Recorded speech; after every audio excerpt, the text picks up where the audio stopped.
Hello everyone, welcome to knowledge account. দেখো 2024-25-এর budget নিয়ে এই ভিডিওতে তোমাদের সাথে আলোচনা করব। কি ফিচার্স অফ বাজেট 2024 টু 2025।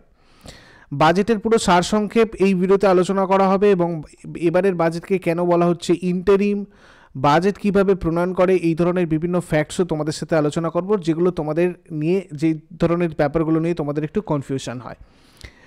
তো আমাদের এই বাজেটের ক্লাসটা দুটো পার্টে থাকবে। একটা হচ্ছে প্রথম দিনে মানে আজকে তোমাদের সাথে আলোচনা করব what is a budget, preparation of budget মানে বাজেট কিভাবে প্রণয়ন করা হয়, বাজেট কিভাবে উপস্থাপন করা হয়, বাজেটে যে ডকুমেন্টগুলো পেশ করা হয়, যেমন ধরো নির্মলা সীতারমন যে ডকুমেন্টসগুলোকে দিতে হয়েছে ওনাকে, সেগুলো কী বাজেটের কিছু হিস্ট্রি, সংক্ষেপে কিছু ইতিহাস দেখে নেব যেগুলো তোমাদের এক্সাম পয়েন্ট অফ ভিউ থেকে খুব গুরুত্বপূর্ণ।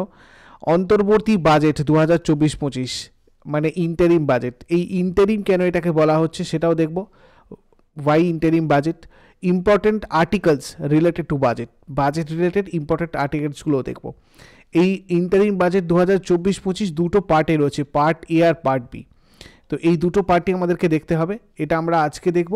আর এর পরের দিনে তোমাদের আর একটা নেক্সট ক্লাসে, অন্য ক্লাসে আমি বাজেট রিলেটেড যাবতীয় এমসিকিউগুলো তোমাদেরকে প্রোভাইড করে দেবো। তো চলো প্রথম থেকে শেষ পর্যন্ত মন দিয়ে দেখবে। বাজেটটা খুব ভাস্ট একটা জায়গা এবং খুব কনফিউজিং জায়গা। প্রথম থেকে শেষ পর্যন্ত ধারাবাহিকভাবে না দেখলে কিন্তু তোমরা এগুলো কিছু মনে রাখতে পারবে না। আমি তোমাদের বাজেটে 2024-25-এ যে ডকুমেন্ট কেন্দ্রীয় সরকার থেকে প্রোভাইড করা হচ্ছে সেটাকেই এখানে বাংলাতে করার চেষ্টা করেছি। তো বাংলা আর ইংরাজি এই দুটো বাইলিঙ্গুয়াল ল্যাঙ্গুয়েজেই তোমাদের আজকে এই ক্লাসটা হবে। কেমন?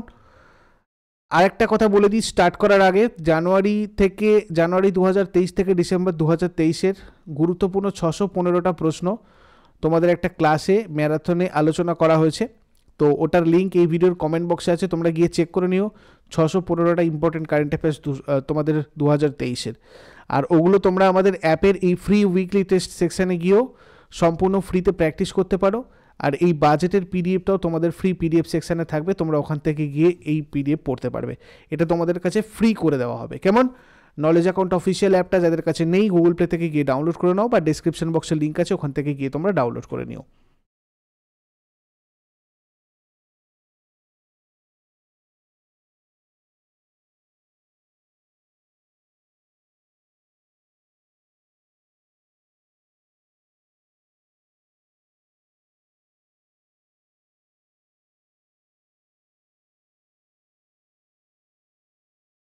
প্রথমে দেখব বাজেট কি।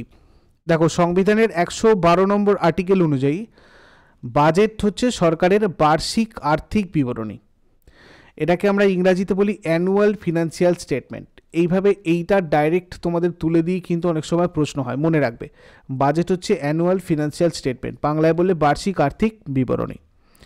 The term budget is not mentioned in constitution, অর্থাৎ আমাদের ভারতের সংবিধানে কিন্তু এই বাজেট শব্দটার কোনো অস্তিত্ব মানে কোনো উল্লেখ করা নেই। প্রত্যেক বছর 1 ফেব্রুয়ারি বাজেট পেশ করা হয়। আগে ফেব্রুয়ারির শেষ সপ্তাহে করা হতো, এখন সেটা 1 ফেব্রুয়ারিতে করা হয়। 1924 সালে অ্যাকওয়ার্থ কমিটি দ্বারা মূল বাজেট থেকে পৃথক করা হয়েছিল, মানে রেলওয়ে বাজেটকে মূল বাজেট থেকে পৃথক করা হয়েছিল, অর্থাৎ তখন থেকে রেল আর মূল বাজেট এই দুটো আলাদা করে করা হতো 1924 সাল থেকে। তারপরে 2016 সালে বিবেক দেবরায় কমিটির সুপারিশে এটাকে মানে একসাথে করা হয়েছে আবার, মানে কেন্দ্রীয় বাজেট আর রেল বাজেট এই দুটোকে কিন্তু একসাথে করা হয়েছে। আবার 2017 থেকে 18-তে railway budget has been merged with central general budget. 2017-18 থেকে এই যে 2016-র ব্যাপারটা বলা হচ্ছে, এটা কার্যকর হয়েছিল 2017-18 থেকে, মানে 2017-18 থেকে একসাথে আবার করা হচ্ছে। বোঝা গেল? 1924 সাল থেকে তোমার আলাদা হয়েছিল, তারপরে 2016-তে এসে আবার এক হয়েছে, 2017-18 থেকে চালু করা হয়েছে। আমরা যদি স্বাধীনতার আগে দেখি, মানে 1947 সালের আগে দেখি, তাহলে কিছু সংক্ষিপ্ত ইতিহাস আমরা একবার দেখে নেব। 1860 সালের 7ই এপ্রিল প্রথম বাজেট প্রবর্তিত হয়েছিল। প্রথম বাজেট প্রবর্তিত হয়, যেটা করেছিলেন জেমস উইলসন, প্রথম বাজেট পেশ করেছিলেন। আর অন্তর্বর্তী সরকার যখন আমাদের গঠন হয়েছিল তখন জনাব লিয়াকত আলী খান 1947 থেকে 48 সালের যে বাজেট সেটা পেশ করেছিলেন। ভারতের মানে স্বাধীনতার পর মানে 1947-এর পর ভারতের প্রথম অর্থমন্ত্রী শ্রী আর কে ষণমুখম চেট্টি 26শে নভেম্বর 1947-এ প্রথম বাজেট পেশ করেছিলেন। তারপর থেকে ধারাবাহিকভাবে প্রত্যেক বছর বাজেট পেশ করা হয়। তোমাদের কাছে এখানে একটা ছোট্ট হোমওয়ার্ক থাকলো যে এখনো পর্যন্ত কে সবথেকে বেশিবার ভারতের বাজেট পেশ করেছে, কে সবথেকে বেশিবার ভারতে বাজেট পেশ করেছে, এটা তোমরা শেষকালে আমাকে কমেন্টে জানিও, এটা তোমাদের জন্য হোমওয়ার্ক। এবার দেখো এই বাজেট যে উপস্থাপন করা হয়, কিভাবে করা হয়, বাজেট প্রণয়ন কী করে করা হয়, এই জায়গাগুলো একটু তোমরা দেখে নাও। প্রতি আর্থিক বছরে বা প্রত্যেক ফিনান্সিয়াল ইয়ারে রাষ্ট্রপতি সংসদের উভয় কক্ষের সামনে বার্ষিক আর্থিক বিবৃতিটা পেশ করেন, যেটা আমরা অ্যানুয়াল স্টেটমেন্ট বলছি। তো সংসদে কেন্দ্রীয় অর্থমন্ত্রী বাজেট পেশ করেন পার্ট এ আর বি সমন্বিত দুটি অংশে, দুটো পার্ট থাকে, পার্ট এ আর পার্ট বি। পার্ট এতে থাকে মানে সামষ্টিক অর্থনৈতিক অংশ, যেখানে সরকারের বিভিন্ন প্রকল্প এবং অগ্রাধিকার ঘোষণা করা হয় এবং বিভিন্ন খাতে যে মানে তোমার বরাদ্দ ফান্ডিং যেগুলো সেগুলো সব ওখানে বলা হয়। আর একটা হচ্ছে ফিনান্স বিলের সাথে সম্পর্কিত, যেটার মধ্যে আয়কর সংশোধন মানে ট্যাক্স রিলেটেড যাবতীয় জিনিস তোমার কোথায় থাকে, পার্ট বিতে থাকে। এই দুটো পার্টই আমরা ভালো করে দেখব। আর কিভাবে বাজেট প্রণয়ন করা হয় এটাও একবার দেখে নাও। প্রথম লোকসভায় বাজেট পেশ আর বিবেচনার জন্য রাষ্ট্রপতির সুপারিশ নেওয়া হয়। প্রথমে রাষ্ট্রপতির সুপারিশ নেওয়া হয় লোকসভায় বাজেট পেশ করার জন্য এবং বিবেচনা করার জন্য। তারপরে কেন্দ্রীয় অর্থমন্ত্রী বাজেট বক্তৃতার পাশাপাশি লোকসভায় বাজেট পেশ করা মানে বাজেট বক্তৃতা দেন এবং তার সাথে সাথে পেশ করেন। মানে এখানে কিছু ডকুমেন্টস ইনি দেন, যে ডকুমেন্টসগুলো আমি তোমাদেরকে বলে দিচ্ছি। তো তারপরে কি হয়, অর্থ বিল উপস্থাপন করা হয়। এবার লোকসভায় বাজেটের উপর আলোচনা দুটো পর্যায়ে হয়। প্রথমে সাধারণ একটা আলোচনা চলে কোনো ভোট ছাড়াই, তারপরে মুলতবি সময়ের পরেও কিছু বিস্তারিত আলোচনা হয়। সেই আলোচনার পরে অনুমোদনের জন্য ভোট অনুষ্ঠিত হয়। তারপর ভোটাভুটির পর বরাদ্দ বিলটা উপস্থাপন করা হয় এবং ভোট দেওয়া হয়, যার ফলে কেন্দ্রীয় সরকারকে ভারতের সমন্বিত তহবিল থেকে অর্থ ব্যয় করার জন্য আইনত অনুমোদন দেওয়া হয়। এরপর বরাদ্দ বিল এবং অর্থ বিল আলোচনার জন্য কোথায় পাঠানো হয়, রাজ্যসভায়। লোকসভার মতো রাজ্যসভার অনুদানের দাবিগুলোতে ভোট দেওয়ার ক্ষমতা রাজ্যসভার নেই। রাজ্যসভা জাস্ট সুপারিশ করতে পারে। 14 দিনের টাইম থাকে, সেই 14 দিনের মধ্যে রাজ্যসভা কোনো জিনিস সুপারিশ করতে পারে। এবার সেই সুপারিশগুলো লোকসভা মানে গ্রহণ করতেও পারে, নাও করতে পারে। যদি 14 দিনের মধ্যে কোনো ধরনের সুপারিশ না করে বা কোনো রিপ্লাই না আসে, তাহলে সেক্ষেত্রে ধরে নেওয়া হয় যে বিলটি পাস হয়েছে। মানে এখানে রাজ্যসভার বা তোমার হচ্ছে রাষ্ট্রপতি সেরকম কিন্তু কোনো ক্ষমতা নেই। এই অর্থ বিলটা এই সম্মতির পরে মানে রাজ্যসভার এই 14 দিনের জন্য ওয়েট করে বা রাজ্যসভার সঙ্গে সঙ্গে স্যাংশন করে দিলে সেটা চলে যায় রাষ্ট্রপতির কাছে একটা সইয়ের জন্য, ব্যাস তারপরে এটা পাস হয়। আমরা যদি আরও ব্রিফে দেখি তাহলে দেখো বাজেট প্রথমে পেশ করা হলো, তারপর সেটা কি হচ্ছে, উভয় কক্ষে বাজেট নিয়ে সাধারণ একটা আলোচনা হলো। তারপর স্ট্যান্ডিং কমিটি কী করছে, পৃথক মন্ত্রীদের অনুমোদন পাওয়ার জন্য দাবিগুলোকে যাচাই করছে। মানে পৃথক মন্ত্রী আলাদা আলাদা মন্ত্রীদের যে ডিম্যান্ড রয়েছে সেগুলোকে গ্র্যান্ট করার জন্য সেটা যাচাই করে। তারপর লোকসভায় অনুমোদন পাওয়ার জন্য দাবিগুলোর ওপর বিস্তারিত আলোচনা এবং ভোটাভুটি চলে, ফাইনালে গিয়ে সেটা পাস হয়। ঠিক আছে, এবার মেজর বাজেট ডকুমেন্টস যেগুলো তোমাদের বলছিলাম সেই ডকুমেন্টসগুলো একবার দেখে নাও এক নজরে। Annual financial statement under article 112, demands for grants under article 113, finance bill under article 110, fiscal policy statements mandated under FRBM act, যেটা এখানে এর আন্ডারে তোমার ম্যাক্রো ইকোনমিক ফ্রেমওয়ার্ক স্টেটমেন্ট রয়েছে, medium term fiscal policy fiscal policy strategy statement রয়েছে।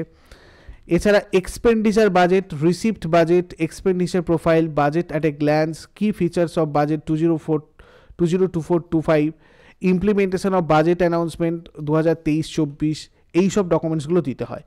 ঠিক আছে, তো এর মধ্যেই আমাদের কাছে কিছু ডকুমেন্টস আমরা নর্মালি তোমরা যে কোনো সরকারি ওয়েবসাইটে গেলে পাবে, যেখানে আমরা কি ফিচার্স অফ বাজেট 2024-25 পাবো। তো এই কি ফিচার্স থেকে যা যা রয়েছে এটা পড়লেই মোটামুটি তুমি বাজেটের সামারি পেয়ে যাবে। এবং এটা আমি পড়ে তোমাদের জন্য এখানে বাংলা আর ইংরাজি দুটো ল্যাঙ্গুয়েজেই করার চেষ্টা করেছি। এবার ভালোভাবে দেখো আমাদের কি ফিচার্স কী কী রয়েছে এই 2024-25 বাজেটে। দেখো প্রথমত হচ্ছে এটা ইন্টারিম একটা বাজেট, অন্তর্বর্তী বাজেট। ঠিক আছে, 2024 আর 25 এটা একটা অন্তর্বর্তী বাজেট। যেরকম আমাদের অন্তর্বর্তী সরকার হয়েছিল ঠিক সেরকম একটা অন্তর্বর্তী বাজেট, ইন্টারিম বাজেট। ঠিক আছে, এই ইন্টারিম বাজেটের ব্যাপারটা কেন আসছে এবছর? দেখো 2024 হচ্ছে আমাদের ইলেকশন ইয়ার, অর্থাৎ 2024টা একটা নির্বাচনী বছর। এই কারণে সাধারণ বাজেটের পরিবর্তে এই বছর একটা অন্তর্বর্তীকালীন বাজেট তোমার হচ্ছে পেশ করা হচ্ছে। ঠিক আছে, দেখো অন্তর্বর্তীকালীন যে বাজেটটা এটা স্বল্পমেয়াদী আর্থিক পরিকল্পনা হয়, অর্থাৎ এই যতদিন না নির্বাচনটা হচ্ছে সেই নির্বাচন পর্যন্ত একটা সরকারি খরচ এটা কভার করবে। ক্লিয়ার? অন্তর্বর্তী বাজেটের মানে যেমন সাধারণ বাজেটে হয়, সাধারণ বাজেটে কি হয়, তোমার রাজস্ব, ব্যয়, বরাদ্দ, নীতি, বিবৃতি, ঠিক আছে, সরকারি অর্থের প্রতিটা দিককে কভার করে এটা। কিন্তু অন্তর্বর্তী বাজেটে কি করে, বাজেটে যেটা হয়, অন্তর্বর্তী বাজেটে যেটা হয় সেটা হচ্ছে শুধুমাত্র এই নতুন সরকার যতদিন না গঠিত হচ্ছে, মানে ধরো এখন আমাদের নির্বাচন রয়েছে, ভোট টোট যখন হবে তারপরে কি হবে, নতুন সরকার গঠিত হবে। এবার সেই নতুন সরকার যতদিন না গঠিত হয় ততদিন পর্যন্ত যে চালানোর জন্য একটা প্রত্যাশিত রাজস্ব এবং ব্যয়ের রূপরেখা এটা হচ্ছে তোমার দেয়। ঠিক আছে, মানে আমাদের সরকার দেয়, মানে এবছর যেটা আর কি পেশ করা হচ্ছে সেটা এই ধরনের। তো এই বাজেটের অংশ হিসাবে সংসদ ভোট অন অ্যাকাউন্ট পাস করে। এই ভোট অন অ্যাকাউন্ট জিনিসটাও কি দেখে নাও, সংবিধানের 116 নম্বর অনুচ্ছেদ অনুসারে একটা ভোট অন অ্যাকাউন্ট হচ্ছে তোমার তাৎক্ষণিক ব্যয়ের প্রয়োজনীয়তা পূরণের জন্য। ঠিক আছে, তাৎক্ষণিক মানে ইমিডিয়েট এক্সপেন্ডিচার রিকোয়ারমেন্টের জন্য কনসোলিডেটেড ফান্ড থেকে, ভারতের একত্রিত তহবিল থেকে সরকারকে অগ্রিম অর্থ প্রদান করে। ঠিক আছে, এটা আমাদের ভারত করে আর কি। কি বললাম, ভারতের এই সরকারকে অগ্রিম অর্থ প্রদান করে কিসের জন্য, তাৎক্ষণিক ব্যয়ের প্রয়োজনীয়তা পূরণের জন্য। ঠিক আছে, এটা 116 নম্বর অনুচ্ছেদে রয়েছে, এটাকে আমরা বলি ভোট অন অ্যাকাউন্ট।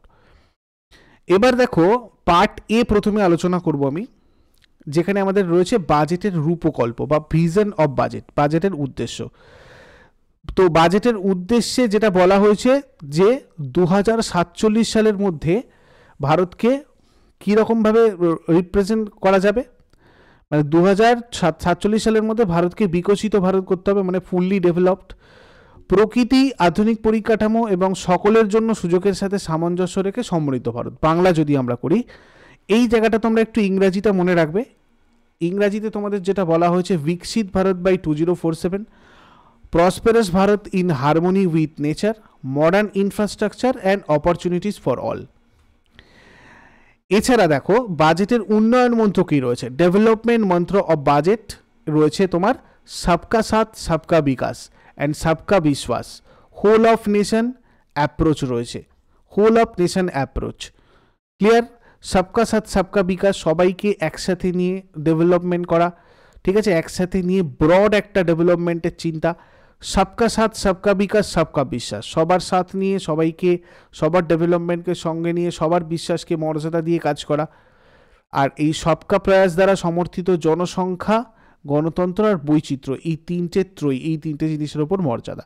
এইভাবে এই জিনিসগুলো মেনে চলে আমরা কি করব, 2047-এ আমাদের ভারতকে পুরোপুরি ডেভেলপড দেখতে চাইবো, আরও অনেক বেশি ডেভেলপড দেখতে চাইবো, ডেভেলপড ইন্ডিয়া অ্যাট 2047। তো এই নিয়ে বিভিন্ন কর্মসূচি করা হয়েছে। দর্শন যেটা রাখা হয়েছে, ফিলোসফি হচ্ছে to cover all elements of inclusivity. Inclusivity মানে হচ্ছে অন্তর্ভুক্তিমূলক যেসব কাজ রয়েছে, বিভিন্ন ক্ষেত্রে যে অন্তর্ভুক্তিমূলক ব্যবস্থা আমরা আগের বারে দেখেছি বাজেটে গ্রহণ করা হয়েছে, সেই সমস্ত এলিমেন্টকে কভার করা, উপাদানকে কভার করা, সমাজের সকল স্তরের কভারেজের মাধ্যমে। সোশ্যাল ইনক্লুসিবিলিটি মানে হচ্ছে through coverage of all strata of society, মানে সমাজের সমস্ত লোককে আর কি উন্নয়নের মধ্যে অন্তর্ভুক্ত করা। ভৌগোলিক অন্তর্ভুক্তি, দেশের সকল অঞ্চলের উন্নয়নের মাধ্যমে দেশের প্রত্যেকটা কোনায় কোনায় যাতে উন্নয়ন পৌঁছায় আর কি। ফোকাস এলাকা যেগুলো রাখা হয়েছে, ফোকাস এরিয়া, সেটা হচ্ছে তোমার গরিব বা দরিদ্র, মহিলা, যুবা, যৌবন বা অমৃত পিঢ়ি, আর হচ্ছে অন্নদাতা, কৃষকদের অন্নদাতা বলা হয়েছে। ঠিক আছে, এগুলো হচ্ছে কি করা হয়েছে, ফোকাস এরিয়া বলে মেনশন করা হয়েছে এবারের বাজেটে। কি অ্যাচিভমেন্ট ইন ফোকাস এরিয়া, এই যে ফোকাস এরিয়াগুলোর কথা বলা হয়েছে, এই চারটে এরিয়াতে কি কি অ্যাচিভমেন্ট রয়েছে সেগুলো দেখে নাও। প্রথমে হচ্ছে গরিব যে ফোকাসটা, এক্ষেত্রে বলা হচ্ছে যে দারিদ্র বিমোচনে বলা হচ্ছে পয়েন্টে যে 25 কোটি মানুষ বহুমাত্রিক দারিদ্র থেকে মুক্তি পেয়েছে। পিএম জনধন অ্যাকাউন্ট ব্যবহার করে 34 লক্ষ কোটি ডিবিটি সরকারের তোমার 2.7 লক্ষ কোটি টাকা সাশ্রয় করেছে। এছাড়া 78 লক্ষ রাস্তার বিক্রেতাকে পিএম স্বনিধি ঋণ সহায়তা দেওয়া হয়েছে এবং 2.3 লক্ষ বিক্রেতা তৃতীয়বারের জন্য ঋণ পেয়েছেন। প্রধানমন্ত্রী জনমান যোজনা যেটা আছে, এক্ষেত্রে দেখো বিশেষভাবে দুর্বল আদিবাসী গোষ্ঠী যারা রয়েছে তাদের কাছে পৌঁছাতে সহায়তা করেছে এই যোজনাটা। পিএম বিশ্বকর্মা যোজনা যেটা লঞ্চ করা হয়েছিল, এটা 18টা ব্যবসায়ের সাথে জড়িত কারিগরদের এন্ড টু এন্ড সাপোর্ট প্রদান করতে সক্ষম হয়েছে। আর যদি মহিলায় দেখি, মহিলাদের ক্ষেত্রে কি অ্যাচিভমেন্ট, যেগুলো মহিলাদের ক্ষেত্রে, মহিলা শিল্পোদ্যোগী যারা রয়েছে, ওমেন অন্টারপ্রেনিয়র, তাদেরকে 30 কোটি মুদ্রা যোজনার ঋণ দেওয়া গেছে। 10 বছরে উচ্চশিক্ষায় নারী ভর্তির হার 28% বেড়েছে। স্টেম কোর্সে মেয়ে এবং মহিলারা 43% নথিভুক্ত করেছে, যেটা বিশ্বের সর্বোচ্চ। 43% এনরোলমেন্ট হয়েছে আর কি। এবার হচ্ছে তোমার 3 তালাক, যেটা আমরা দেখলাম রিসেন্টলি হয়েছে, সেটাকে মানে অবৈধ ঘোষণা করে নারীর মর্যাদা বৃদ্ধি করা হয়েছে। লোকসভা আর রাজ্য বিধানসভায় মহিলাদের জন্য 1/3 আসন সংরক্ষণের ব্যবস্থা করা হয়েছে। গ্রামীণ এলাকায় প্রধানমন্ত্রী আবাস যোজনার আওতায় 70%-এরও বেশি বাড়ি একক বা যৌথ মালিক হিসাবে মহিলাদের হাতে তুলে দেওয়া হয়েছে। ঠিক আছে। Rise in female labour force participation rate আমরা যদি দেখি 2017 থেকে 18 এই ফিনান্সিয়াল ইয়ারে ছিল 23.3%, যেটা এবছরে 2022-23 মানে লাস্ট ইয়ার আমরা যদি দেখি 37% হয়ে গেছে। এটা কি rise in female labour force participation rate. Skill India mission আমরা যদি যুবদের ক্ষেত্রে দেখি, অর্থাৎ আমাদের ইয়ং পিপলদের ক্ষেত্রে দেখি, তাহলে স্কিল ইন্ডিয়া মিশন সবথেকে গুরুত্বপূর্ণ, কেননা প্রায় 1.4 কোটি যুবককে প্রশিক্ষণ দেওয়া হয়েছে এবং 54 লক্ষ যুবককে দক্ষ করে তোলা হয়েছে, মানে স্কিল্ড করে তোলা হয়েছে। এবং এর সাথে সাথে এটার উদ্দেশ্যে 3000 নতুন আইটিআইও স্থাপন করা হয়েছে।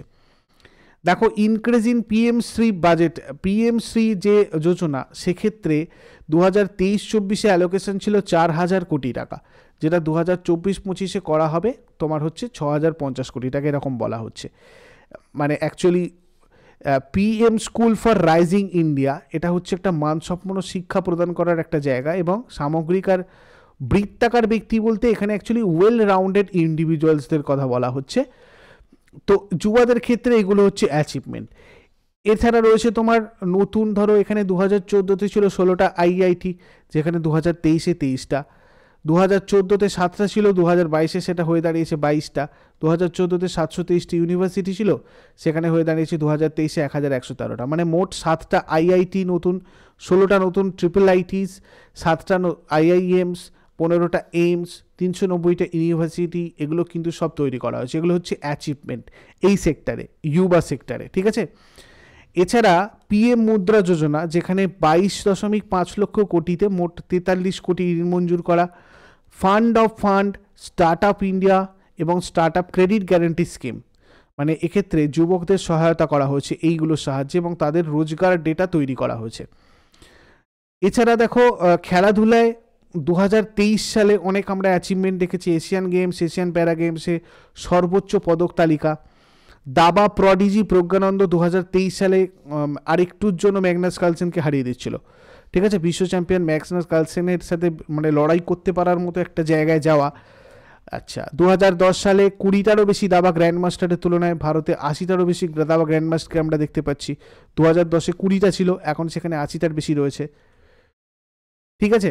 এছাড়া ধরো আমরা যদি কৃষক যে ফোকাস এরিয়াটা রয়েছে, ফার্মার বা অন্নদাতা বলা হচ্ছে, এই অন্নদাতা এরিয়াটাতে অ্যাচিভমেন্ট কি, এই জায়গাটাতে তোমার অ্যাচিভমেন্ট রয়েছে পিএম কিষাণ সম্মান যোজনার আওতায় প্রান্তিক এবং ক্ষুদ্র কৃষক সহ 11.8 কোটি কৃষককে সরাসরি আর্থিক সহায়তা প্রদান করতে পারা গেছে। আর প্রধানমন্ত্রী ফসল বীমা যোজনায় 4 কোটি কৃষককে শস্য বীমা দেওয়া হয়েছে। তার ফলে আমরা যদি গ্রোথ দেখি, রাইসের ক্ষেত্রে তোমার 2002 মানে 20 থেকে 21 সেশনটা থেকে আস্তে আস্তে কিন্তু 30 থেকে এখানে 38 হয়েছে এবং গমের ক্ষেত্রে একটু কমেছে, যদিও 390 থেকে এটা 262, বাট এটা ধানের ক্ষেত্রে কিন্তু বেড়েছে। এছাড়া ইলেকট্রনিক ন্যাশনাল এগ্রিকালচারাল মার্কেট তৈরি করে দেওয়া হয়েছে, মানে ধরো 1361টা মান্ডি, যেটা হচ্ছে 1 কোটি কৃষককে পরিষেবা প্রদান করছে, আর যার ট্রেডিং ভলিউম প্রায় 3 লক্ষ কোটি টাকা। এর ফলে কৃষকদের অনেক সুবিধা হয়েছে। এছাড়া আরও অন্যান্য পদক্ষেপ, যেমন ধরো কৃষক কেন্দ্রিক নীতি, আয় সহায়তা কেন্দ্র, মূল্য এবং বীমা সহায়তার মাধ্যমে ঝুঁকির কভারেজ, মানে রিস্ক কভারেজ যেটা, ঠিক আছে, coverage of risk through price and insurance support. Start আপের মাধ্যমে প্রযুক্তি এবং উদ্ভাবনের প্রচার করা হচ্ছে, মানে বিভিন্ন স্টার্ট আপকে সাপোর্ট করার জন্য বিভিন্ন ধরনের ফার্মার সেন্ট্রিক বিভিন্ন পলিসির মাধ্যমে, বিভিন্ন টেকনোলজির মাধ্যমে সেগুলোকে প্রমোট করার চেষ্টা করা হচ্ছে, সেগুলোকে আরও মানে যেগুলো করা হয়েছে সেগুলো আমরা অনেকটা অ্যাচিভ করতে পেরেছি, এটা বলা হচ্ছে আর কি, ঠিক আছে। আচ্ছা, এবারে হচ্ছে তোমার 2070 সালের মধ্যে নেট জিরো পূরণের প্রতিশ্রুতি, এটা কোথায় চলে এলো? আমাদের টেকসই উন্নয়ন, সাস্টেনেবল ডেভেলপমেন্ট। এবারে আমরা চলে এসেছি যে স্ট্র্যাটেজিতে, 2024-25-এর বাজেটে স্ট্র্যাটেজিতে কি কি বলা হচ্ছে দেখো।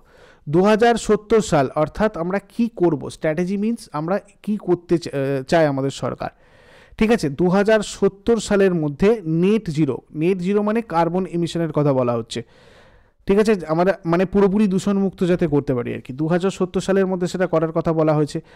বায়ু শক্তির জন্য ভায়াবিলিটি গ্যাপ ফান্ডিং করা হবে, কয়লা গ্যাসিফিকেশন এবং তরলীকরণ, ক্যাপাসিটি সেটিং আপ, ঠিক আছে, যাতে কয়লা গ্যাসিফিকেশন মানে তরলীকরণ এগুলোর জন্য, setting up coal gasification and liquefaction capacity, CNG, ঠিক আছে, compress natural gas, PNG, compress biogas, এগুলোর বাধ্যতামূলক মিশ্রণ, ফেসড ম্যান্ডেটরি ব্লেন্ডিং, বায়োমাস সমষ্টি যন্ত্রপাতি সংগ্রহের জন্য আর্থিক সহায়তা, মানে বায়োমাসকে আরও প্রমোট করার জন্য, তার জন্য যা যা যন্ত্রপাতি লাগে সেগুলো যাতে সবাই কালেক্ট করতে পারে তার জন্য ফিনান্সিয়াল হেল্প করা হবে আর কি।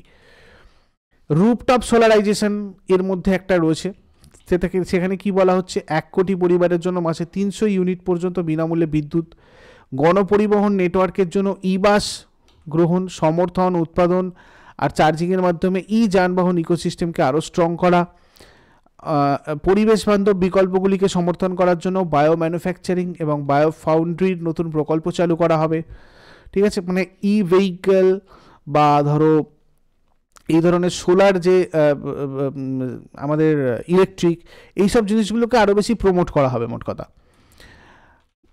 এছাড়া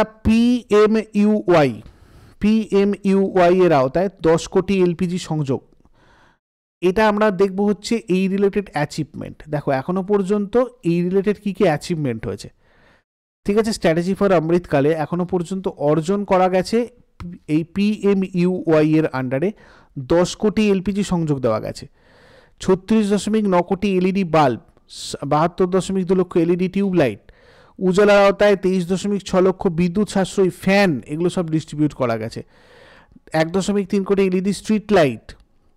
আর অজীবাশ্ম জ্বালানি ইনস্টল শক্তি ক্ষমতা 2004 সালে ছিল 30.4%, যেটা বেড়ে হয়েছে এখন বর্তমানে 43.9%। এগুলো হচ্ছে অ্যাচিভমেন্ট। অবকাঠামো আর বিনিয়োগ যদি আমরা দেখি, ইনফ্রাস্ট্রাকচার অ্যান্ড ইনভেস্টমেন্টের ক্ষেত্রে লজিস্টিক দক্ষতা উন্নত করতে এবং খরচ কমাতে পিএম গতিশক্তির অধীনে 3টে প্রধান রেলওয়ে করিডোর কর্মসূচির বাস্তবায়ন করা হবে, ঠিক আছে। এছাড়া দ্বিপাক্ষিক বিনিয়োগ চুক্তির মাধ্যমে বৈদেশিক বিনিয়োগের প্রচার নিয়ে আলোচনা করা হবে, উড়ান কর্মসূচির আওতায় বর্তমান বিমানবন্দরগুলির সম্প্রসারণ এবং নতুন বিমানবন্দরগুলির সার্বিক উন্নয়ন করা হবে, মেট্রো রেল এবং নামো ভারতের মাধ্যমে নগর রূপান্তরের প্রচার করার চেষ্টা করা হবে এগুলোর মাধ্যমে, দ্রুত উন্নয়ন এবং কর্মসংস্থান সৃষ্টিতে রাজ্যগুলিকে সহায়তা করার জন্য উচ্চাকাঙ্ক্ষী জেলার কর্মসূচি, ঠিক আছে, aspirational district programme to assist state in faster development and employment generation. এছাড়া পূর্বাঞ্চলের উন্নয়ন, মানে পূর্বাঞ্চল আর তার জনগণকে ভারতের বিকাশের জন্য এক শক্তিশালী চালক বা হাতিয়ার হিসেবে গড়ে তোলার জন্য তাদেরকে হেল্প করা, ঠিক আছে।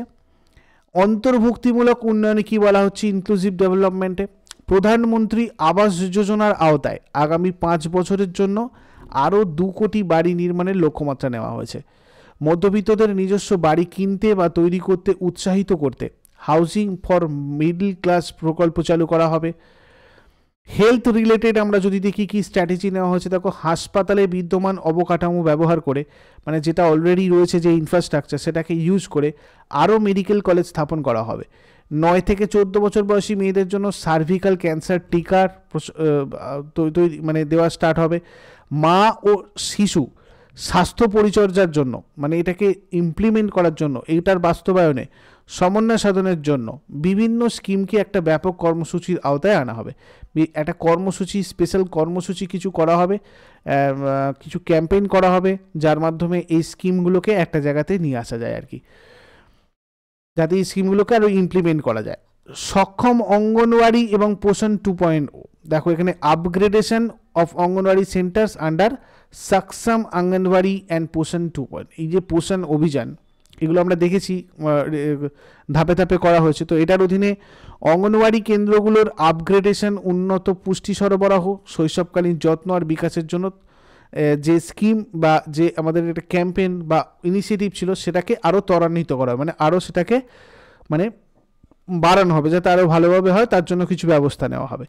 ইমিউনাইজেশন পরিচালনা এবং মিশন ইন্দ্রধনুষের প্রচেষ্টার জন্য ইউইন প্ল্যাটফর্ম, মানে এটাকে আরও ভালো করে করার জন্য একটা নতুন প্ল্যাটফর্ম ইউইন স্টার্ট করা হবে। ঠিক আছে, এছাড়া সমস্ত আশাকর্মী, অঙ্গনওয়াড়ি কর্মী এবং হেল্পারদের জন্য আয়ুষ্মান ভারত প্রকল্পের আরও সম্প্রসারণ করা হবে আর কি। ক্লিয়ার? এবারে যদি আমরা দেখি কৃষি আর খাদ্য প্রক্রিয়াকরণ, মানে এগ্রিকালচার অ্যান্ড ফুড প্রসেসিংয়ের জন্য স্ট্র্যাটেজি কী রয়েছে। ফসলোত্তর ক্রিয়াকলাপ, মানে ফসল তোলার পরে যেসব ক্রিয়াকলাপ, যেমন ধরো একত্রিতকরণ, আধুনিক স্টোরেজ, ঠিক আছে, এফিসিয়েন্ট সাপ্লাই চেন, প্রাথমিক আর মাধ্যমিক প্রক্রিয়াকরণ এবং বিপণন এবং ব্র্যান্ডিংয়ের মতো যে ব্যক্তিগত মানে এর মতো ব্যক্তিগত এবং সরকারি যে বিনিয়োগ, ইনভেস্টমেন্ট, সেটাকে প্রমোট করা হবে বিভিন্নভাবে, চেষ্টা করা হবে, সরকারটাতে সেটাতে হেল্প করবে। বিভিন্ন ফসলের ওপর ন্যানো ডিএপি প্রয়োগে সমস্ত কৃষি জলবায়ু অঞ্চলে সম্প্রসারিত করা হবে। যেগুলো অ্যাগ্রো মানে ক্লাইমেট রিজিয়ন রয়েছে সেই সব জায়গাগুলোতে এগুলোকে কী করা হবে, সেগুলোকে এক্সপ্যান্ড করা হবে, মানে যাতে সেই জায়গাতেও এই ধরনের জিনিসগুলো ইমপ্লিমেন্ট করা যায়। এছাড়া তৈলবীজের জন্য আত্মনির্ভরতা অর্জনের জন্য আত্মনির্ভর তৈলবীজ অভিযান কৌশল প্রণয়ন করা হবে। পা ও মুখের রোগ নিয়ন্ত্রণ এবং দুগ্ধ লক্ষ্যের উৎপাদন বৃদ্ধির জন্য দুগ্ধ উন্নয়নের জন্য ব্যাপক কিছু কর্মসূচি প্রণয়ন করা হবে। কৃষি আরও তোমার রয়েছে, দেখো জলজ চাষের উৎপাদনশীলতা বৃদ্ধি, রপ্তানি দ্বিগুণ করা, আরও কর্মসংস্থানের সুযোগ সৃষ্টি করার জন্য প্রধানমন্ত্রী মৎস্য সম্পদা যোজনা বাস্তবায়নের পদক্ষেপ নেওয়া 5টা সুসংহত অ্যাকোয়া পার্ক স্থাপন করা হবে। আর ব্লু ইকোনমি 2.0 যেটা প্রচার, এর আগের বছরও তোমাদের ব্লু ইকোনমির কথা বলা হয়েছিল। পুনরুদ্ধার এবং অভিযোজন ব্যবস্থা এবং সমন্বিত আর বহু খাতীয় পদ্ধতির সাথে উপকূলীয় জলজ চাষ, মেরিকালচারের জন্য একটা প্রকল্প চালু করা হবে, যেটা ব্লু ইকোনমির অন্তর্গত। ঠিক আছে, এছাড়া প্রধানমন্ত্রী আবাস যোজনা হাউজিংয়ের ক্ষেত্রে যদি দেখা হয়, তাহলে দেখো 2023-24 তোমার 79,590 কোটি টাকা বরাদ্দ ছিল, যেখানে তোমার 2024-25 একটু বাড়ানো হয়েছে, মানে 80,671 কোটি টাকা রাখা হয়েছে। 3 কোটি বাড়ির লক্ষ্যমাত্রা অর্জনের কাছাকাছি আগামী 5 বছরের জন্য অতিরিক্ত 2 কোটি লক্ষ্যমাত্রা নেওয়া হয়েছে। মধ্যবিত্তদের নিজেদের বাড়ি কেনা বা নির্মাণে উৎসাহিত করতে মধ্যবিত্তদের জন্য আবাসন প্রকল্প চালু করা হবে এবছর থেকে।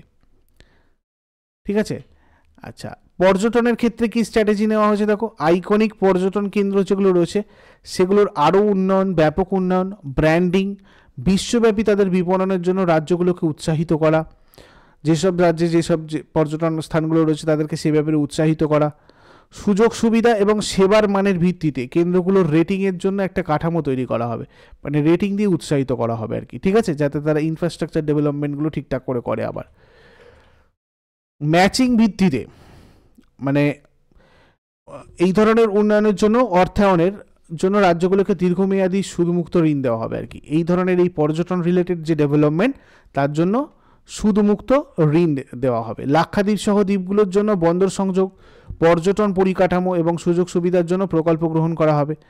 ঠিক আছে, আর 60টা জায়গায় আমরা যে দেখলাম G20 মিটিং হলো, এটাও কিন্তু বিশ্বব্যাপী দর্শকদের কাছে ভারতের বৈচিত্র্য তুলে ধরেছে। তো এখান থেকেও একটা ব্যাপার চলে আসছে আমাদের। এছাড়াও আরও অন্যান্য যে ব্যবস্থাগুলো নেওয়া হয়েছে তার মধ্যে লাখপতি দিদির লক্ষ্যমাত্রা 2 কোটি থেকে বাড়িয়ে 3 কোটি করা হয়েছে, যাতে এরকম আরও লাখপতি হতে পারে, মানে আরও বেশি বেশি করে মহিলা আমাদের এখানকার। লাখপতি দিদি স্বনির্ভর গোষ্ঠীর মহিলা সদস্যদের বোঝায় অ্যাকচুয়ালি, যে যারা প্রতি পরিবার প্রতি বছরে কমপক্ষে 1 লক্ষ টাকা টেকসই আয় করে। এটা তোমরা জানো আশা করি। গবেষণা এবং উদ্ভাবনের প্রচার আরও, ঠিক আছে। এছাড়া 50 বছরের সুদমুক্ত ঋণে 1 লক্ষ কোটি টাকার তহবিল গড়ে তোলা হবে। প্রতিরক্ষার কাছে গভীর প্রযুক্তির মজবুত করতে এবং আত্মনির্ভরতাকে ত্বরান্বিত করতে নতুন প্রকল্প চালু করা হবে। বিকশিত ভারতের জন্য রাজ্যগুলোতে সংস্কার করা হবে, মানে রাজ্য সরকারগুলোর মাইল ফলক সংযুক্ত সংস্কারকে সমর্থন করার জন্য 50 বছরের সুদমুক্ত ঋণ হিসাবে 75,000 কোটি টাকার সংস্থানের প্রস্তাব করা হয়েছে। দ্রুত জনসংখ্যা বৃদ্ধি এবং জনসংখ্যা তাত্ত্বিক পরিবর্তনের কারণে চ্যালেঞ্জ মোকাবিলা আর বিকশিত ভারতের লক্ষ্য অর্জনের জন্য উচ্চ ক্ষমতাসম্পন্ন কমিটি গঠন করা, এগুলো করা হবে। এছাড়া দেখো স্পেসিফিক যে মিনিস্ট্রিজ রয়েছে তাতে কোনটাতে কী অ্যালোকেশন রয়েছে এটা তোমাদের পরীক্ষায় আসে, খুব ইম্পর্টেন্ট। যেমন ধরো মিনিস্ট্রি ইন ডিফেন্সে 6.2 লাখ কোটি টাকা বরাদ্দ করা হয়েছে। Ministry of road and transport and হাইওয়েজের ক্ষেত্রে 2.78 লাখ কোটি টাকা। মিনিস্ট্রি অফ রেলওয়েজের জন্য 2.55 লাখ কোটি টাকা। এটা কিন্তু তোমাদের পরীক্ষায় আসে, ভালো করে দেখে রাখবে। Ministry of consumer affairs, food and public ডিস্ট্রিবিউশনের ক্ষেত্রে 2.13 লাখ কোটি টাকা। মিনিস্ট্রি অফ হোম অ্যাফেয়ার্সের ক্ষেত্রে 2.03 লাখ কোটি টাকা। মিনিস্ট্রি অফ রুরাল ডেভেলপমেন্টের ক্ষেত্রে 1.77 লাখ কোটি টাকা। মিনিস্ট্রি অফ কেমিক্যালস অ্যান্ড ফার্টিলাইজারের ক্ষেত্রে 1.68 লাখ কোটি টাকা। মিনিস্ট্রি অফ কমিউনিকেশনসের ক্ষেত্রে 1.37 লাখ কোটি টাকা। Ministry of agricultural and farmers ওয়েলফেয়ারের ক্ষেত্রে 1.27 লাখ কোটি টাকা। আর মেজর যে স্কিমগুলো রয়েছে, যেমন ধরো Mahatma Gandhi national rural employment guarantee scheme, এখানে তোমার 2023-24 যেখানে তোমার 60,000 কোটি টাকা ছিল, সেটা 2024-25 কিন্তু 86,000 করা হয়েছে, ঠিক আছে, বাড়ানো হয়েছে। এছাড়া আয়ুষ্মান ভারত PMJY যেখানে ছিল 7,200, সেখান থেকে বাড়িয়ে করা হয়েছে 7,500 কোটি টাকা। প্রোডাকশন লিঙ্কড ইনসেন্টিভ স্কিম, এখানে 4,645 কোটি টাকা ছিল আগের ফিনান্সিয়াল ইয়ারে, এটা বাড়িয়ে তোমার করা হয়েছে 6,200। Modified programme for development and semiconductors and display manufacturing ইকোসিস্টেমে 3,000 ছিল, সেটাকে বাড়িয়ে অনেক বেশি করে দেওয়া হয়েছে, প্রায় ডবলেরও বেশি, 6,903 এবছরের জন্য। সোলার পাওয়ারে বরাদ্দ ছিল 4,970 কোটি টাকা, সেটাকে বাড়িয়ে আরও অনেক ডবল করা হয়েছে, দেখো 8,500 কোটি টাকা, এর উপর অনেক জোর দেওয়া হয়েছে।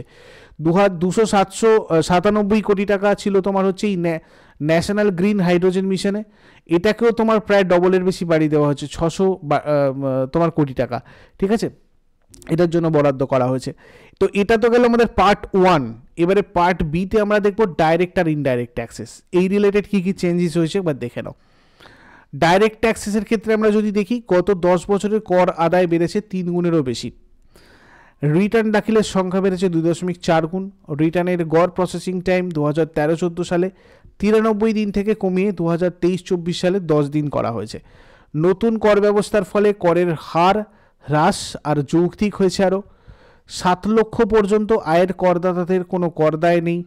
খুচরো ব্যবসায়ের জন্য অনুমতি করের সীমা 2 কোটি থেকে বাড়িয়ে 3 কোটি করা হয়েছে। বিদ্যমান সংস্থাগুলির জন্য কর্পোরেট করের হার 30% থেকে 22% এবং নতুন উৎপাদনকারী সংস্থাগুলির জন্য 15% হ্রাস পেয়েছে। ফিনান্সিয়াল ইয়ার 2024-এ গড় মাসিক মোট জিএসটি সংগ্রহ দ্বিগুণ হয়ে 21.66 লক্ষ কোটিতে পৌঁছেছে। Increase in tax buoyancy of state revenue from 0.72 to 1.22, যেটা পোস্ট জিএসটি পিরিয়ডে হয়েছে 2017 থেকে 23-এ। লজিস্টিক খরচ আর বেশিরভাগ পণ্য আর পরিষেবার দাম হ্রাস পেয়েছে, যেগুলো পরে তোমাদের সাথে আলোচনা করা হবে। আর 46% at inland container depots, 27% at air cargo examples, 27% at sea ports. এগুলো কি হয়েছে? Decline in import release time, মানে ইম্পোর্ট রিলিজ টাইমটাকে ডিক্লাইন করা হয়েছে 2019 থেকে এখনো পর্যন্ত আর কি। ট্যাক্সেশনের ধারাবাহিকতা রাখা হয়েছে, দেখো স্টার্ট আপ আর সার্বভৌম সম্পদ তহবিল বা পেনশন তহবিল দ্বারা করা বিনিয়োগের জন্য কিছু কর সুবিধা আর কিছু আইএফএসসি ইউনিটের কর ছাড় 31/3/2025 পর্যন্ত বাড়ানো হয়েছে। বকেয়া প্রত্যক্ষ করের চাহিদা প্রত্যাহার ফিনান্সিয়াল ইয়ার 10 পর্যন্ত 25,000 টাকা পর্যন্ত, FY11 FY15 মানে ফিনান্সিয়াল ইয়ার 11 থেকে 15-এর জন্য 10,000 পর্যন্ত 10,000 টাকা। 1 কোটি করদাতা উপকৃত হবে বলে আশা করা যাচ্ছে এর জন্য। প্রত্যক্ষ আর পরোক্ষ কর, আমদানি শুল্ক, কর্পোরেট করের জন্য একই করের হার বজায় রাখা। ঠিক আছে, এখানে একটা জিনিস আমি তোমাদের দিয়েছি, দেখো রুপি কামস ফ্রম, কোন কোন জায়গা থেকে কত পার্সেন্ট টাকা এসেছে আর কোন কোন জায়গায় কত টাকা পার্সেন্ট খরচ হয়েছে আমাদের ভারত সরকারের, যেটা আমাদের এবারের বাজেটে ওরা পেশ করেছে। ইনকাম ট্যাক্স থেকে 19%, পুরো 100%-এর মধ্যে সব থেকে বেশি আছে বরোয়িং অ্যান্ড আদার লায়াবিলিটিসের উপর। ঠিক আছে, 28%, ইনকাম ট্যাক্সের উপর 19%, তারপরে হচ্ছে তোমার রয়েছে জিএসটি অ্যান্ড আদার ট্যাক্সেস, ঠিক আছে 18%। তো আমরা যদি দেখি হিসেব মতো এখান থেকে আর এখান থেকে সব থেকে বেশি ট্যাক্স থেকে আছে, ঠিক আছে, শুধু যদি ট্যাক্স বলা হয়। এছাড়া দেখো তোমার কর্পোরেশন ট্যাক্স রয়েছে আবার 17%, ঠিক আছে। ইউনিয়ন এক্সাইজ ডিউটি এটার জন্য 5%, নন ট্যাক্স রিসিপ্ট 7%, নন ডেট ক্যাপিটাল রিসিপ্টস 1%, আর হচ্ছে তোমার কাস্টমসের থেকে 4%। এগুলো হচ্ছে মানে পেয়েছে আর কি, রুপিস কামস ফ্রম। আর খরচ কোথায় কোথায় হয়েছে, সব থেকে বেশি খরচ হচ্ছে ইন্টারেস্ট পেমেন্ট দিতে আর সেন্ট্রাল সেক্টর স্কিমের জন্য। এছাড়া ধরো সেন্ট্রালি স্পন্সার্ড স্কিমের জন্য আরও 8%, সাবসিডিজের জন্য 6%, ডিফেন্সের ক্ষেত্রে 8%, ফাইন্যান্স কমিশন অ্যান্ড আদার ট্রান্সফার্সের জন্য 8%, state share and tax and ডিউটিসের জন্য 20%, আদার এক্সপেন্ডিচার 9%, পেনশনের জন্য 4%। এগুলো ভারত সরকারের খরচ হয়েছে। আনএমপ্লয়মেন্ট রেট কিভাবে ডিক্লিন করেছে দেখো, তোমার 2017-18-তে ছিল 6.1, 2022-23 সেটা এসে দাঁড়িয়েছে 3.2-তে। রাইজিং ভলিউম অফ তোমার হচ্ছে ডিজিটাল ট্রানজাকশানস যদি দেখা যায়, এটা 2024-এ তোমার প্রায় বেড়েছে প্লাস 12,000 প্লাস। আর average monthly gross GST collection এটাও কিন্তু 2024-এ অনেকটাই বেড়েছে আগের থেকে, মানে 18-র থেকে অনেকটাই বেড়েছে। আর এবারে আমরা যেটা দেখবো সেটা হচ্ছে আর্টিকেলস। এই বাজেট রিলেটেড কী কী আর্টিকেল তোমাদের রয়েছে দেখো, 109 নম্বর আর্টিকেলে রয়েছে অর্থ বিলের ক্ষেত্রে বিশেষ পদ্ধতি, 110 নম্বরে রয়েছে অর্থ বিলের সংজ্ঞা, 112 নম্বর আর্টিকেলে রয়েছে তোমার বার্ষিক আর্থিক বিবৃতি, যেটা বলছিলাম অ্যানুয়াল ফিনান্সিয়াল স্টেটমেন্ট, এর কথা উল্লেখ রয়েছে 112-তে। মানি বিলস অর্থ বিল তো বললাম, 113-তে আছে অনুমান সম্পর্কিত সংসদের পদ্ধতি, মানে procedure in parliament with respect to estimates. Article 114-তে আছে তোমার বরাদ্দ বিল, যেটাকে আমরা অ্যাপ্রোপ্রিয়েশন বিল বলি। 115-তে আছে সম্পূরক, অতিরিক্ত বা অতিরিক্ত অনুদান, ঠিক আছে, এক্সেস গ্র্যান্টস যেটাকে আমরা বলি। 116-তে রয়েছে অ্যাকাউন্টেড, মানে অ্যাকচুয়ালি ভোট অন অ্যাকাউন্ট, ঠিক আছে, এটা একটু টাইপিং মিস্টেক হয়েছে, অ্যাডজাস্ট করবে। ভোট অন অ্যাকাউন্টের কথা যেটা বলছিলাম ওটা রয়েছে 116-তে। Vote of credit and exceptional grant, credit vote আর ব্যতিক্রমী অনুদান, এটা রয়েছে 116-তে। 117-তে রয়েছে আর্থিক বিল সংক্রান্ত বিশেষ বিধান, special provisions as to financial bills. Article 150-তে রয়েছে ইউনিয়ন আর রাজ্যগুলোর অ্যাকাউন্টের ফর্ম। আর্টিকেল 151-এ রয়েছে অডিট রিপোর্ট। 265-তে রয়েছে আইনের কর্তৃত্ব ব্যতীত কর আরোপ করা যাবে না সেটা। 266-তে রয়েছে ভারত আর রাজ্যগুলোর একীভূত তহবিল আর পাবলিক অ্যাকাউন্টস। আর্টিকেল 267-এ রয়েছে তোমার আকস্মিক তহবিল, অ্যাকচুয়ালি কন্টিনজেন্সি ফান্ড যেটাকে আমরা বলি। নির্দিষ্ট রাজ্যগুলিকে কেন্দ্র থেকে অনুদান রয়েছে 275-এ। 280-তে রয়েছে অর্থ কমিশন, মানে ফাইন্যান্স কমিশনের কথা। 81-তে রয়েছে অর্থ কমিশনের সুপারিশ নিয়ে, রেকমেন্ডেশন অফ ফাইন্যান্স কমিশন। আর 92-তে রয়েছে borrowing by government of India, Bharat সরকারের কর্তৃক ঋণ গ্রহণ। তো এ পর্যন্তই ছিল তোমাদের এই টপিকটা। আমি যতটা পেরেছি সংক্ষেপে বলার চেষ্টা করেছি, এর থেকে আরও সংক্ষেপে বলা যেত না পুরো বাজেটটাকে ডিসকাস করতে চাইলে। তোমাদের যদি কোথাও কোনো জিনিস বুঝতে অসুবিধা হয় আমাকে অবশ্যই কমেন্টে জানাও, অবশ্যই তোমাদের মতামত জানিও। কোনো জায়গা যদি তোমাদের সমস্যা হয় যে এই জায়গাটা আরেকটু ইলাবোরেট করলে ভালো হয়, আমি তোমাদের চেষ্টা করব ছোট ছোট টপিকে সেগুলো করে দেওয়ার, কেননা বাজেটটা একটা বড় টপিক, তো এর থেকে বেশি আর আমি ইলাবোরেট করতে পারিনি যাতে তোমাদের ভিডিওটা একটা ঠিকঠাক জায়গাতে আছে, ঠিকঠাক লেন্থে হয়। জানিও আমাকে কমেন্টে, যদি কোনো অসুবিধা হয় আমি আবার তোমাদের বলে দেবো। অ্যাডটা ইউজফুল বলে মনে হলে অবশ্যই লাইক আর বন্ধুদের সাথে শেয়ার করে নাও। আর আমাদের টেলিগ্রাম চ্যানেলের লিঙ্ক ডেসক্রিপশন বক্সে আছে, বা আমাদের অ্যাপে তোমরা জয়েন হয়ে যাও, তোমাদের এই পুরো পিডিএফটা আমি ওখানে প্রোভাইড করে দেবো, যাতে করে তোমরা পিডিএফটা ওখান থেকে পড়তে পারো। কেমন? এটা তোমরা কোথায় পাবে? ফ্রি পিডিএফ সেকশানে। এই ফ্রি পিডিএফ সেকশানে তোমাদের এই বাজেটের পিডিএফটা দিয়ে দেওয়া হবে, তোমরা ওখান থেকে এটা পড়ে নেবে। কেমন? ফ্রি করে দেওয়া হবে সম্পূর্ণ। Thank you so much. Next ক্লাসে আবার সবার সাথে কথা হচ্ছে। Have a great day.